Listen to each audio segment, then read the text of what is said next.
America has roughly 30,000 documented historic sites. Most of them are signs. A brown marker on a highway shoulder, a bronze plaque bolted to a parking garage wall, a painted rock in a field with a date, and nothing else. But some of them, and this is the part that rewrites the timeline most Americans carry in their heads, are still standing. Not reconstructions, not Park Service approximations built in the 1960s with good intentions. The original stone, the original walls. Mortar laid before the United States existed as a country, before it existed as a rebellion, before it existed as an idea anyone had written down. This list covers 10 of them, ranked from remarkable to almost impossible to believe. By entry 1, the version of American history that begins in 1776 is going to feel like something you were handed in 4th grade and never thought to question. Fort Matanzas, Florida, Anastasia Island, 14 miles south of St. Augustine, accessible only by free ferry from the National Park Service dock on State Road A1A. The crossing takes 4 minutes.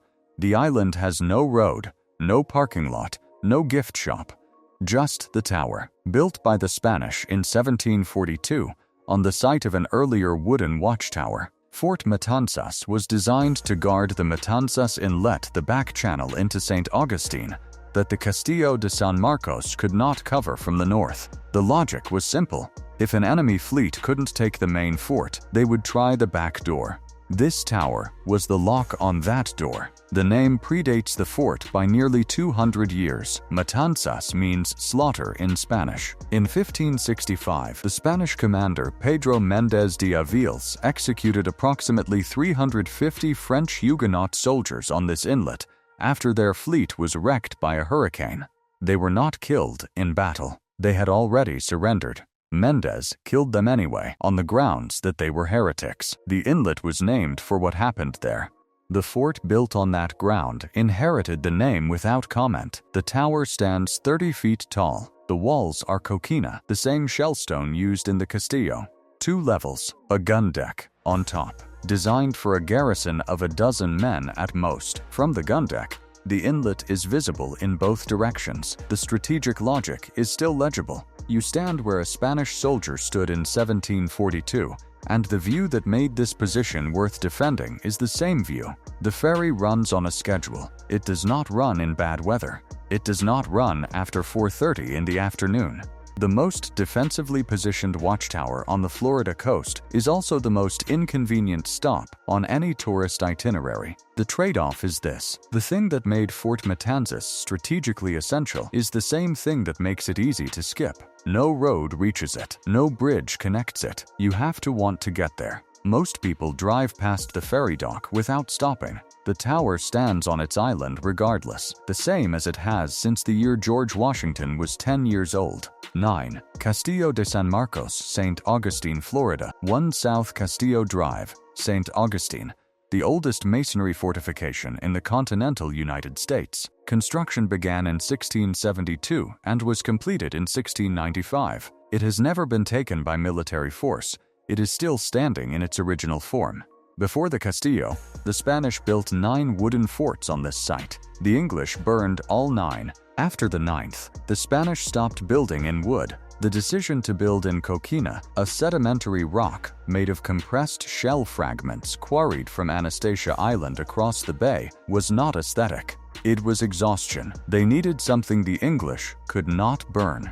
Coquina turned out to be something better than fireproof. When cannonballs struck it, the stone did not shatter. It absorbed the impact and held. During the 1702 siege, English forces under Governor James Moore of Carolina bombarded the Castillo for 52 days. The walls absorbed every round. The garrison held. Moore burned St. Augustine to the ground and retreated without the fort. The Castillo had not been damaged in any meaningful way.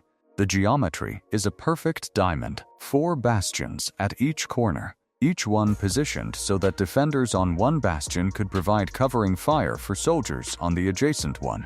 No blind spots, no dead ground. Every angle of approach was covered by overlapping fields of fire. The Spanish military engineers who designed this in 1672 solved the problem so completely that the design was never significantly altered. The fort changed flags 3 times: Spanish, British, Spanish again, then American after 1821. Each empire that took possession of it did so through treaty, not assault. Nobody ever walked through that gate having broken down the walls to get there. The trade-off is the material itself. The coquina that saved this fort is the reason you can run your hand along a wall built in 1672 and feel the shells compacted inside it. Thousands of small marine animals died, compressed into stone over millennia, and that stone stopped cannonballs and outlasted every empire that fired them. The oldest fort in America is made of the sea. That is not a metaphor. That is the geology. 8. Fort Mose, Florida, 2 miles north of the Castillo de San Marcos, just off US 1. There is a visitor center. There is a boardwalk over the marsh. There is an informational panel with a map. There is almost nothing above ground. What was here matters more than almost anything else on this list. Fort Mose, established in 1738, was the first legally sanctioned free black settlement in North America. It was a fortified town garrisoned by formerly enslaved people who had escaped from British Carolina and reached Spanish Florida. Spain, in competition with Britain for colonial dominance, had issued a decree in 1693 offering freedom and land to any enslaved person who escaped British territory and converted to Catholicism. Fort Mose was the physical result of that policy. A community of free black soldiers and their families, armed and commissioned by the Spanish crown, defending the northern approach to St. Augustine. The commander was Francisco Mendez, a man who had been enslaved, escaped, been recaptured, escaped again, fought with the Yamasee against the British, and eventually reached St. Augustine. The Spanish made him a captain. He led a militia that in 1740 helped repel a British invasion force under General James Oglethorpe of Georgia. Free black soldiers, fighting under Spanish colors, turning back a British army on American soil in 1740.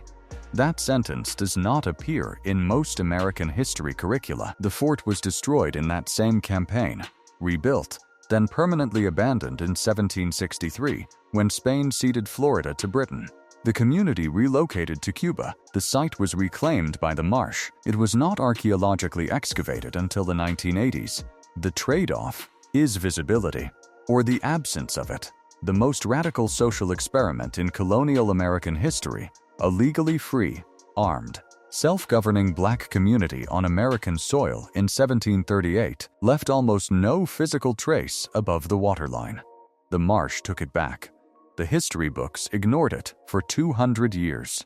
The boardwalk you walk today crosses ground that was doing something extraordinary that most of the continent was not ready to acknowledge then and is still not entirely sure how to discuss now. 7.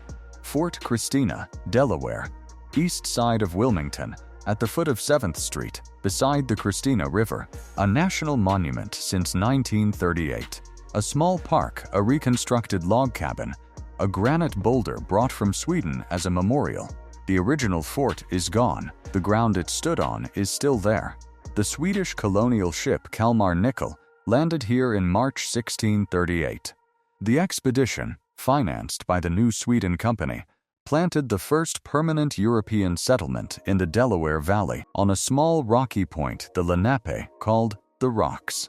They named the fort after the 11-year-old Queen of Sweden.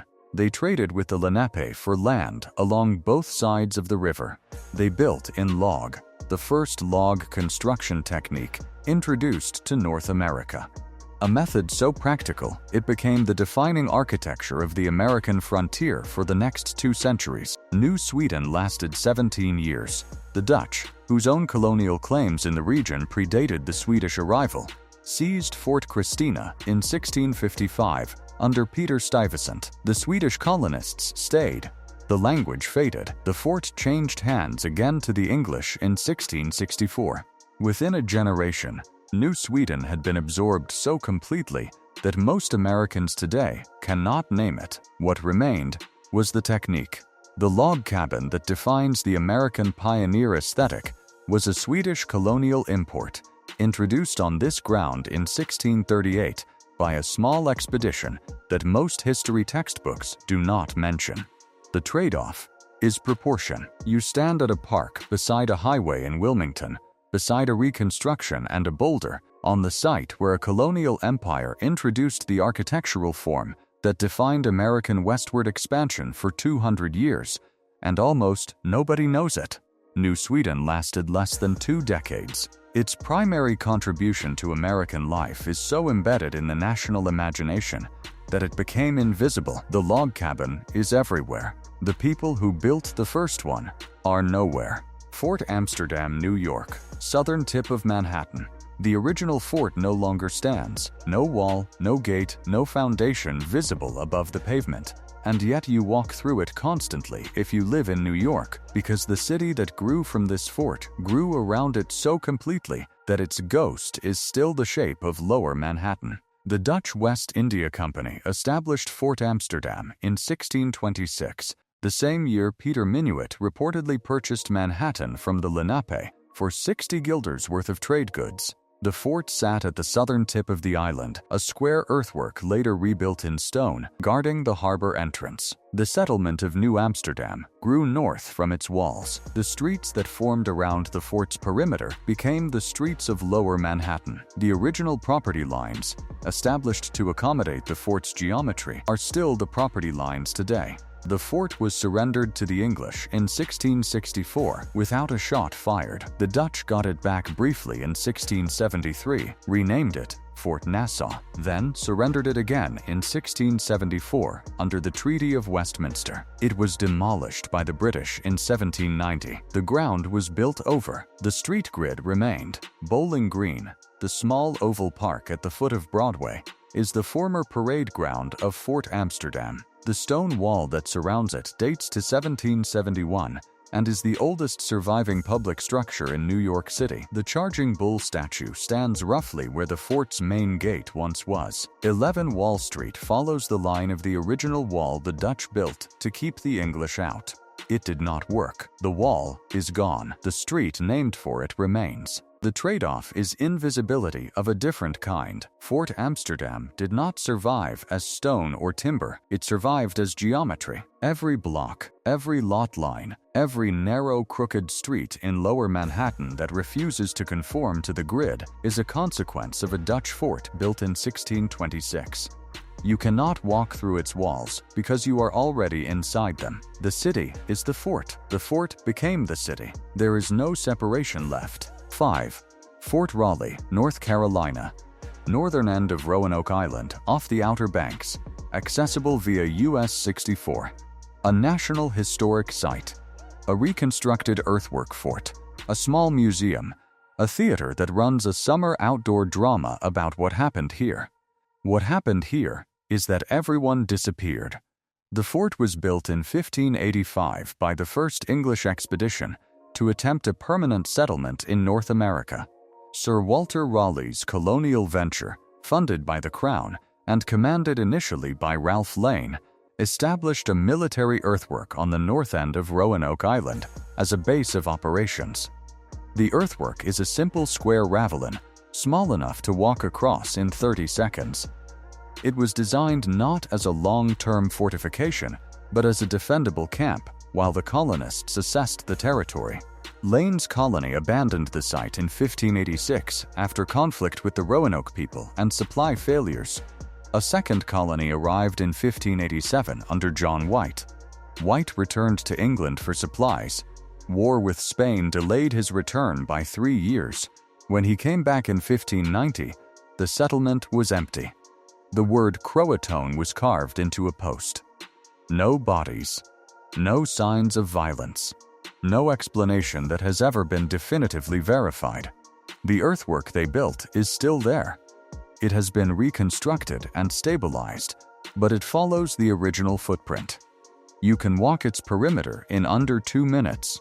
The ditch, the raised earth wall, the corner angles, all of it is the shape of an intention that preceded one of the most complete disappearances in American colonial history. The trade-off is the absence. Every other fort on this list has a story with a continuation. A garrison that held, a family that stayed, an empire that ceded, and another that took over. Fort Raleigh has no continuation. The people who built this earthwork vanished so completely that 5 centuries of scholarship have not produced a consensus on where they went. The dirt they moved is still exactly where they left it. They are not. 4. Fort Frederica, Georgia, St. Simon's Island, Georgia, accessible via the causeway from Brunswick. A national monument. The tabby ruins of the town and fort are still standing to several feet in height along the original street plan.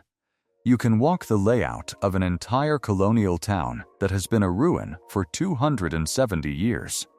General James Oglethorpe founded Georgia in 1733 as a buffer colony between British Carolina and Spanish Florida. Fort Frederica, established in 1736 on the western side of St. Simon's Island, was the military centerpiece of that strategy. It was not just a fort. It was a planned town, built to a specific design, with homes, a storehouse, a magazine, a wharf, and a garrison of British regulars. Oglethorpe lived here. The community at its peak numbered around 1,000 people. The fort existed for one specific purpose.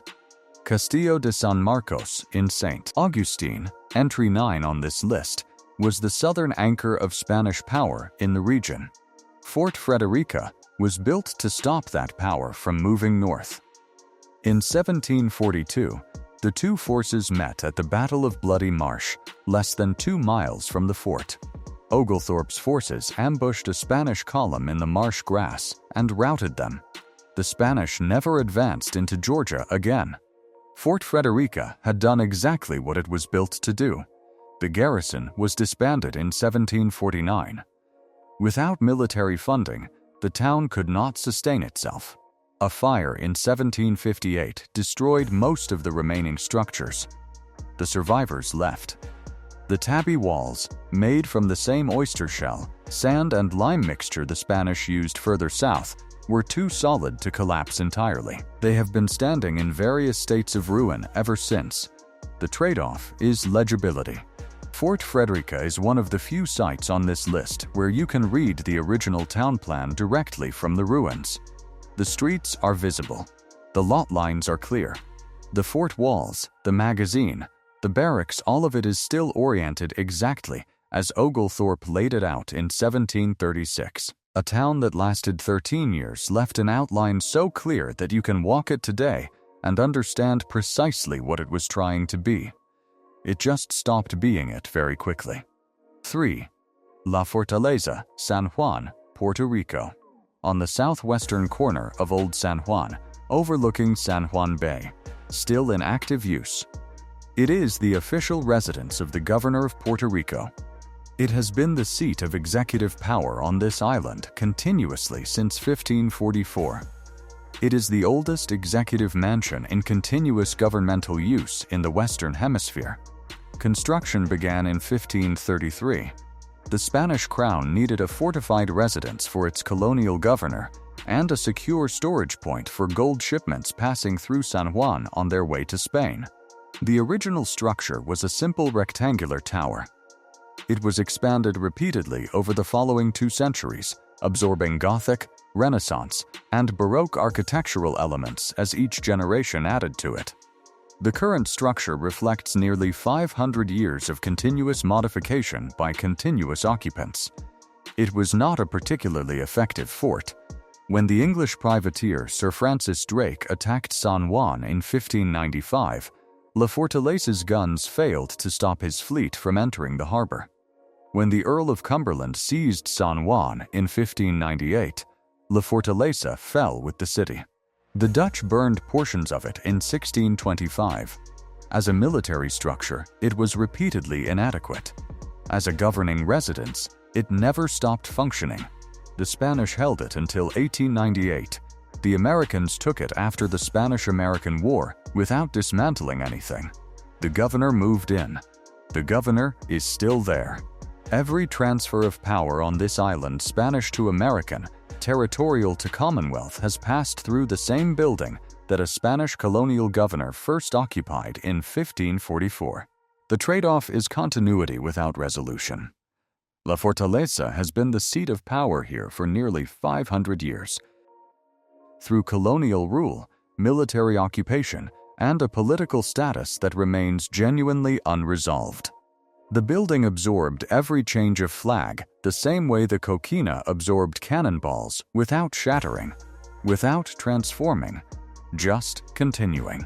The governor who works there today does so inside walls that have housed authority over this island longer than the United States has existed as a nation. The political question of what that authority ultimately means is still open. The building is not waiting for the answer. It has seen too many of them come and go. 2. Castillo San Felipe del Morro, Puerto Rico, northwestern tip of Old San Juan, at the entrance to San Juan Bay. Construction began in 1539, expanded, reinforced, and redesigned continuously for the next 350 years. 6 levels. Walls 18 feet thick at the base and rising 140 feet above the Atlantic. The most comprehensively engineered fortification in the history of the Western Hemisphere. El Morro, as it is universally known, was built for one reason. San Juan Bay was the most strategically significant natural harbor in the Caribbean. Every Spanish treasure fleet crossing the Atlantic passed through or near it. Whoever controlled this headland controlled the sea lane. The Spanish understood this in 1539. Every other European empire that tried to take it understood it too. Sir Francis Drake attacked in 1595. His fleet entered the bay under fire and was driven back. The Earl of Cumberland took the city in 1598, but held it only briefly before disease destroyed his garrison. The Dutch Admiral Boudewijn Hendricks bombarded it in 1625, burned San Juan, and left without the fort. In 1898, the United States Navy shelled El Morro for 3 hours during the Spanish-American War. The walls held. The Spanish surrendered the island by treaty, not by breach. No force in nearly 500 years of sustained military effort ever broke through El Morro from the sea. The ramp that leads from the entry plaza to the upper battery is the same ramp Spanish soldiers walked in the 16th century. The sentry boxes, the small circular turrets cantilevered over the water at the fort's corners, are among the most photographed structures in the Caribbean. The lighthouse on the uppermost level has been operational in various forms since 1846. From the upper gun deck, the Atlantic stretches north without interruption toward Europe. The Spanish engineers who chose this headland in 1539 understood the view perfectly. It is the view of a continent's front door. The trade-off is what the fort reveals about the American origin story. El Morro was already 68 years old when Jamestown was founded. It was already a century old when the Pilgrims landed at Plymouth. The hemisphere it was built to defend was Spain's hemisphere, and it did that job for nearly 400 years. The version of American history that starts with English settlers on the eastern seaboard requires you to forget that this fort existed first, stood longest, and held against everything. Walking its walls is not a visit to a footnote, it is a correction to the main text. 1. Castillo de San Marcos, St. Augustine, Florida. Not the entry you already read. A different approach to the same building. The Castillo de San Marcos appears at entry 9 on this list. The facts are there: the coquina, the geometry, the 52-day siege it survived without damage, the flags it flew for 3 empires. But the reason it closes this list rather than opens it is not about the building's age or its military record. It is about what the building forces you to recalculate. St. Augustine was founded in 1565. That is 42 years before Jamestown, 55 years before Plymouth, 211 years before the Declaration of Independence. The Spanish built a city here, a functioning colonial city, with a government, a church, a civilian population, an economy, and defended it continuously for over 250 years before the United States existed to take possession of it. The Castillo was under American control by 1821. It was used as a military prison during the Seminole Wars. It held Apache prisoners in the 1880s, including warriors from Geronimo's band. It held Geronimo himself briefly in 1886. The fort that the Spanish built to defend their hemisphere from the English became an American prison for the people the Americans were displacing from the continent's interior. The same walls that absorbed English cannonballs absorbed that history too, without comment, without alteration. You can walk every inch of it today. The gun deck, the watchtower, the interior courtyard where Spanish soldiers drilled, the coquina walls with their cannonball indentations still visible from the 1702 siege. The National Park Service charges an entry fee. On a busy day, the courtyard is full of families taking photographs. The trade-off is the full weight of it. This is the oldest fort in America, and it was built by an empire most Americans do not think of when they think of American history. It survived by being literally impossible to destroy. It passed through the hands of every colonial power that touched this continent, and it is still standing this morning, open, walkable, its walls full of shells and history in equal measure, waiting for anyone who wants to understand that the American story did not begin where most Americans were taught it did.